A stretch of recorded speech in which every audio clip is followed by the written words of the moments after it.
Hi ಎಲ್ಲರಿಗೂ ನಮಸ್ಕಾರ. ನಾನು Chaitra. Welcome to my channel. ಇವತ್ತು ಮತ್ತೊಂದು ಹಳ್ಳಿ ವ್ಲಾಗನ್ನು ಮಾಡ್ತಾ ಇದ್ದೀನಿ. ಇವತ್ತು ನನ್ನ ವಿಡಿಯೋದಲ್ಲಿ ನಾನು ಮಿಶ್ರಿ ತುಪ್ಪದ ಬಗ್ಗೆ ಹೇಳ್ತಾ ಇದ್ದೀನಿ. ಇವಾಗ ಅಲ್ಲಿ ಹೋಗ್ತಾ ಇದ್ದಾರಲ್ವ, ಇವರು ನಮ್ಮ ಮಾವ, ಅಂದರೆ ನನ್ನ ಹಸ್ಬೆಂಡಿನ ಅಪ್ಪ, ತಂದೆಯವರು ಇವರು. ನಾವು ಇವಾಗ ಮಿಶ್ರಿ ತುಪ್ಪನ ತೆಗ್ಯೋಣ ಅಂತ ಹೋಗ್ತಾ ಇದ್ದೀವಿ. ನೀವು ಇವಾಗ ನೋಡ್ಬೋದು, ಅಲ್ಲೇ ಒಂದಿದೆ ನೋಡಿ, ದಬ್ಬೆ ಅಂತ ಹೇಳ್ತೀವಿ ನಮ್ಮ ಕಡೆ ಎಲ್ಲ. ಇಲ್ಲೇ ಕಟ್ಕೊಂಡಿರೋವಂಥದ್ದು. ಇದು ಮಿಶ್ರಿ ತುಪ್ಪದ ಗೂಡು. ಇದು ಮಿಶ್ರಿ ತುಪ್ಪದ ಗೂಡು. ಇದನ್ನು ನಮ್ಮ ಮಾಮ ಇವಾಗ ತೆಗಿತಾ ಇದ್ದಾರೆ. ಇದ್ರ ಒಳಗಡೆ ಕಟ್ಕೊಂಡಿದೆ. ಏನಪ್ಪ ಈ ಮಿಶ್ರಿ ತುಪ್ಪ ಅಂತ ತುಂಬ ಜನರಿಗೆ ಡೌಟ್ ಇರ್ಬೋದು. ಇದು ಜೇನುತುಪ್ಪದ ಥರನೇ ಇರುತ್ತೆ, ಬಟ್ ಇದ್ರ ಹುಳಗಳು ಚಿಕ್ಕದಾಗಿರುತ್ತೆ. ಅಂದರೆ ಸ್ವಲ್ಪ ನೋಡೋಕ್ಕೆ ನೊಣದ ಥರ ಅನಿಸುತ್ತೆ. ಅದು ಚಿಕ್ಕ ಚಿಕ್ಕ ಹುಳಗಳು, ಆದರೆ ಅವು ಕಚ್ಚಲ್ಲ, ಆದರೆ ಮೈ ತುಂಬ ಮುತ್ಕೊಂಡ್ಬಿಡುತ್ತೆ. ಇದು ಸ್ವಲ್ಪ ಗಟ್ಟಿಯಾಗಿದೆ ಅಂತ ಹೇಳ್ತಾ ಇದ್ದಾರೆ ನಮ್ಮ ಮಾವ. ತುಂಬ ವರ್ಷ ಆಯಿತು ಇದನ್ನು ತೆಗಿದೆ ಅಂತ.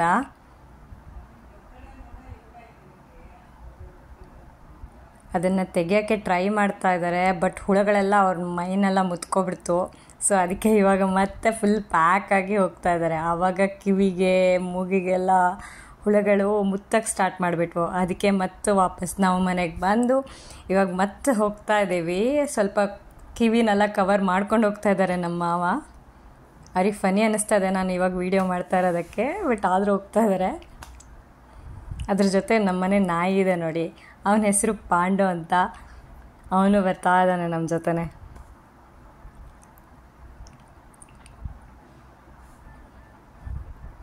ಇವಾಗ ಅಲ್ಲಿ ಆವಾಗ ತೆಗೆದಿಟ್ಟಿದ್ವಲ್ಲ, ಇದನ್ನು ನಾವು ತೆಗಿಬೇಕಿದ್ರೆ ಯಾವುದೇ ಹುಳಗಳಿಗೆ ಏನೂ ಪ್ರಾಬ್ಲಮ್ ಆಗದೇದಂಗೆ ನೋಡ್ಕೊತಾರೆ.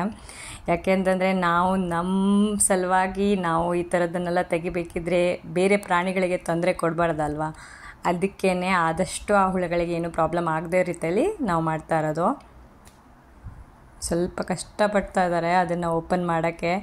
ಅದು ಅವರದ್ದು ಆ ಹುಳದು ಒಂದು ಮೇಣ ಅಂತ ಮಾಡುತ್ತೆ. ಅದನ್ನು ಅವು ಯೂಸ್ ಮಾಡಿ ಈ ಥರ ಗಟ್ಟಿಯಾಗಿ ಕಟ್ಕೊಂಡ್ಬಿಟ್ಟಿರುತ್ತೆ. ಸೊ ನಿಮ್ಗೆ ಇವಾಗ ಹೊರಗಡೆಯಿಂದ ನೋಡ್ರೆ ಏನೂ ಗೊತ್ತಾಗ್ತಾಯಿಲ್ಲ ಅಂದ್ಕೊಳ್ತೀನಿ, ಅರೆ ಏನಪ್ಪ ಇದು ಅಂತೇಳಿ. ಬಟ್ ಅದ್ರ ಒಳಗಡೆ ಇರುತ್ತೆ, ರಟ್ಟಿದೆ. ಸೇಮ್ ಜೇನು ರಟ್ಟಿ ಯಾವ ಥರ ಇರುತ್ತಲ್ಲ ಅದೇ ಥರ ಇರುತ್ತೆ, ಸ್ವಲ್ಪ ಡಿಫ್ರೆನ್ಸ್ ಇರುತ್ತೆ. ಇವನ್ ಜೇನುತುಪ್ಪದ ರುಚಿನೇ ಇರುತ್ತೆ, ಸ್ಲೈಟಾಗಿ ಚೇಂಜ್ ಇರುತ್ತೆ. ಮೇನಾಗಿ ಈ ಜೇನುತುಪ್ಪ ಏನಿದೆಯಲ್ಲ ಅದಕ್ಕೆ ಮಿಶ್ರಿ ತುಪ್ಪ ಅಂತ ಹೇಳ್ತೀವಿ. ಸಾರಿ, ಇದು ಜೇನುತುಪ್ಪ ಅಲ್ಲ, ಬಟ್ ಮಿಶ್ರಿ ತುಪ್ಪ. ಇದನ್ನು ಜಾಸ್ತಿ ಕೆಮ್ಮು ಬರುತ್ತಲ್ವ, ಮಕ್ಕಳಿಗೆ ಕೆಮ್ಮಿರುವಾಗ ಒಂದೊಂದು ಸ್ಪೂನು ಇಲ್ಲ 2 ಸ್ಪೂನು ಈ ಥರ ಕೊಡ್ತಾರೆ. ನಾನೆಲ್ಲ ಚಿಕ್ಕವ್ರು ಇರಬೇಕಿದ್ರೆ ಇದನ್ನೇ, ನನಗೆ ತುಂಬ ಕೆಮ್ಮಿನ ಪ್ರಾಬ್ಲಮ್ ಇತ್ತು, ಸಖತ್ ಕೆಮ್ಮು ಬರ್ತಾಯಿತ್ತು, ಯಾವಾಗೋ ಕಂಟ್ರೋಲ್ಗೆ ಬರ್ತಾ ಇರಲಿಲ್ಲ. ಆ ಟೈಮಲ್ಲೆಲ್ಲ ಇದನ್ನು ನನಗೆ ಡೈಲಿ ಒಂದೊಂದು ಸ್ಪೂನ್ ಇಲ್ಲ 2 ಸ್ಪೂನ್ ಕೊಡ್ತಿದ್ರು. ಇದರಿಂದ ಕಂಟ್ರೋಲ್ ಆಗೋದಂತೂ ತುಂಬಾ ನಿಜ. ಇವಾಗ ನನ್ನ ಮಗನಿಗೆ ತುಂಬಾ ಕೆಮ್ಮಿದೆ, ಅದ್ರ ಸಲುವಾಗಿ ನಾವು ಇದನ್ನು ತೆಗಿಯೋಣ ಅಂತ ಬಂದ್ವಿ. ಮನೆಯಲ್ಲೆಲ್ಲ ಖಾಲಿ ಆಯಿತು ಅಂತೇಳಿ. ನೋಡ್ತಾ ಇದ್ದೀರಲ್ವ, ಇದೇ ಜೇನು ರಟ್ಟು ಅದ್ರ ಒಳಗಡೆ ಇದೆ. ಮತ್ತು ಅಲ್ಲಿ ಅದ್ರ ನೆಕ್ಸ್ಟ್ ಒಂದು ಕಾಣಿಸ್ತಾ ಇದೆ ಅಲ್ವಾ, ಒಂಥರ ಮಣಿ ಥರ ಇದೆ, ಅದು ಹುಳಗಳು ಗೂಡೋದು. ಇವು ತುಂಬಾ ಮೈಗೆಲ್ಲ ಮುತ್ಕೊಂಡ್ಬಿಡುತ್ತೆ. ಅದಕ್ಕೆ ನಾವು ಫುಲ್ ಪ್ಯಾಕ್ ಆಗಿ ಹೋಗಿದ್ದೀವಿ. ಆ್ಯಕ್ಚುಲಿ ನಾನು ಕೂಡ ಮುಖಕ್ಕೆ ತಲೆಗೆಲ್ಲ ಕವರ್ ಮಾಡ್ಕೊಂಡು ಹೋಗಿದ್ದೀನಿ. ಇದನ್ನು ತೆಗಿಬೇಕಿದ್ರೆ ಹಾಗೆ ಹೋದರೆ ಕೂದಲಿಗೆಲ್ಲ ಅಂಟ್ಕೊಬಿಡುತ್ತೆ ಈ ಹುಳುಗಳೆಲ್ಲ. ನಮ್ಮ ಮಾವ ಸ್ವಲ್ಪನೇ ತೆಗಿತಾ ಇದ್ದಾರೆ. ತುಂಬ ಏನಿರಲಿಲ್ಲ, ಒಂದು ಸ್ವಲ್ಪ ಇತ್ತು, ಜಾಸ್ತಿ ಬೇಡ ಅಂತೇಳಿ ಸ್ವಲ್ಪವಾಗಿ ತೆಗಿತಾ ಇದ್ದಾರೆ. ಇವಾಗ ನೋಡ್ಬೋದು ನೀವಿಲ್ಲಿ ಹುಳುಗಳು ಮುತ್ಕೊಂಡಿದೆ. ಇನ್ನೊಂದು ಸ್ವಲ್ಪ ಹೊತ್ತಾದಮೇಲೆ ಆ ಹುಳುಗಳು ಅವ್ರ ಪಾಡಿಗೆ ಅವು ಹೋಗಿ ಹೊರಟ್ಬಿಡುತ್ತೆ. ಇವಾಗ ಮತ್ತೆ ನಾವಿದೆ ಅಲ್ಲಿ ನೋಡ್ತಾ ಇದ್ದೀರಲ್ವ, ಅದನ್ನು ಕ್ಲೋಸ್ ಮಾಡಿಡ್ತಾ ಇದ್ದಾರೆ ನಮ್ಮ ಮಾವ. ಯಾಕೆಂದರೆ ಅವು ಮತ್ತೆ ಗೂಡು ಕೊಟ್ಕೊಂಡು ಮತ್ತೆ ಆ ರಟ್ಟನ್ನು ಅವು ಕ್ರಿಯೇಟ್ ಮಾಡುತ್ತೆ. ಸೊ ಇದರಿಂದ ಹುಳುಗಳಿಗೂ ಏನೂ ಪ್ರಾಬ್ಲಮ್ ಆಗೋಲ್ಲ. ಅವ್ರಿಗೆ ಬೇಕಾದಷ್ಟು ಅವ್ರು ಇಟ್ಕೊತಾರೆ, ನಮ್ಗೆ ಬೇಕಾಗಷ್ಟು ನಾವು ತೊಗೋತೀವಿ ಈ ಥರ ನೋಡಿ. ಸೊ ಅದನ್ನು ಮತ್ತೆ ಕೂಡಿಸಿಡ್ತಾ ಇದ್ದಾರೆ. ಆ್ಯಕ್ಚುಲಿ ಈ ಹುಳಗಳನ್ನು ನಮ್ಮ ಕಡೆ ಬೆಟ್ಟ ಬೇಣ ಅಂತೆಲ್ಲ ಹೇಳ್ತಾರೆ, ಅಲ್ಲಿ ಇತ್ತಂತೆ. ಅದನ್ನು ನಮ್ಮ ಮಾವ ತೊಗೊಬಂದು ಈ ಥರ, ಇದಕ್ಕೆ ದಬ್ಬೆ ಅಂತ ಹೇಳ್ತೀವಿ ನಮ್ಮ ಕಡೆ, ಅದರ ಒಳಗಡೆ ಜಾಗ ಮಾಡಿಕೊಟ್ಟಿದ್ರು. ಸೊ ಅವು ಗೂಡನ್ನು ಕಟ್ಟಿ ಈ ರಟ್ಟನ್ನು ಕ್ರಿಯೇಟ್ ಮಾಡಿದ್ದಾವೆ.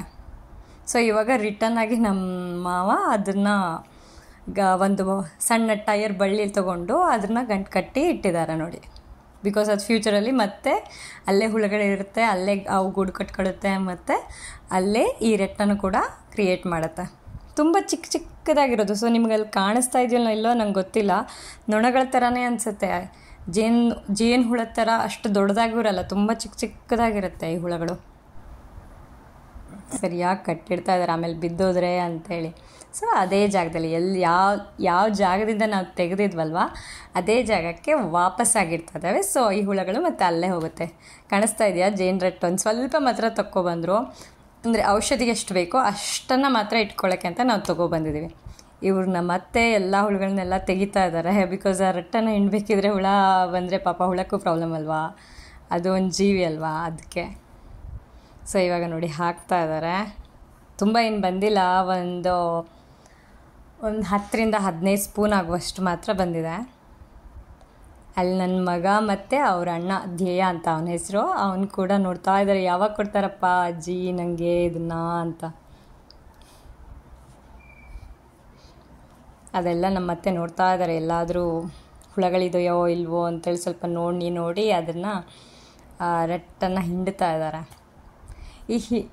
ಈ ಏನು ಜೇನುತುಪ್ಪ ಇದೆಯಲ್ಲ, ಜೇನುತುಪ್ಪ ಅಲ್ಲ ಸಾರಿ, ಮಿಶ್ರಿ ತುಪ್ಪ ಇದೆಯಲ್ವಾ, ಈ ಮಿಶ್ರಿ ತುಪ್ಪನ ನಾವು ಮೇಯ್ನಾಗಿ ಔಷಧಿ ಪರ್ಪಸ್ ಮಾತ್ರ ಬಳಸ್ತೀವಿ, ಮತ್ತು ಯಾವುದಕ್ಕೂ ಯೂಸ್ ಮಾಡಲ್ಲ. ಮತ್ತು ಇದು ಒಂದು ಗಮ್ಮು, ಈ ಹೊರಗಡೆ ಮೇಣ ಅಂತ ಹೇಳ್ತೀವಲ್ಲ, ಇದನ್ನು ಬೇರೆ ಬೇರೆ ಗಮ್ಮಾಗಿ ಮಾಡೋಕ್ಕೆ ಯೂಸ್ ಮಾಡ್ತಾರಂತೆ ಹೊರಗಡೆ. ಬಟ್ ನಾವು ಅದನ್ನು ಏನೂ ಯೂಸ್ ಮಾಡಲ್ಲ, ಬರೀ ಇದನ್ನು ಮಾತ್ರ, ಅಂದರೆ ಮಿಶ್ರಿ ತುಪ್ಪನ ಮಾತ್ರ ನಾವು ಯೂಸ್ ಮಾಡ್ತೀವಿ ಮನೇಲಿ. ಒಂದು ಡ್ರೈ ಆಗಿರುವಂತಹ ಗ್ಲಾಸಲ್ಲಿ ಈ ಮಿಶ್ರಿ ತುಪ್ಪನ ಹಾಕಿ ಸ್ಟೋರ್ ಮಾಡಿರ್ತೀವಿ. ತುಂಬ ವರ್ಷಗಳ ಕಾಲ ಕೂಡ ನಾವು ಯೂಸ್ ಮಾಡ್ತೀವಿ. ಇದು ಅಂದರೆ ನೀರನ್ನು ತಾಗಿಸಿಲ್ಲ ಅಂತಂದರೆ ತುಂಬ ಚೆನ್ನಾಗೇ ಇರುತ್ತೆ, ಏನೂ ಪ್ರಾಬ್ಲಮ್ ಆಗೋಲ್ಲ. ಸೊ ಇವಾಗ ನೋಡಿದ್ರಲ್ವಾ, ನನ್ನ ವಿಡಿಯೋ ಇಷ್ಟ ಆದರೆ ಸಬ್ಸ್ಕ್ರೈಬ್ ಮಾಡೋದನ್ನು ಮಾತ್ರ ಮರಿಬೇಡಿ.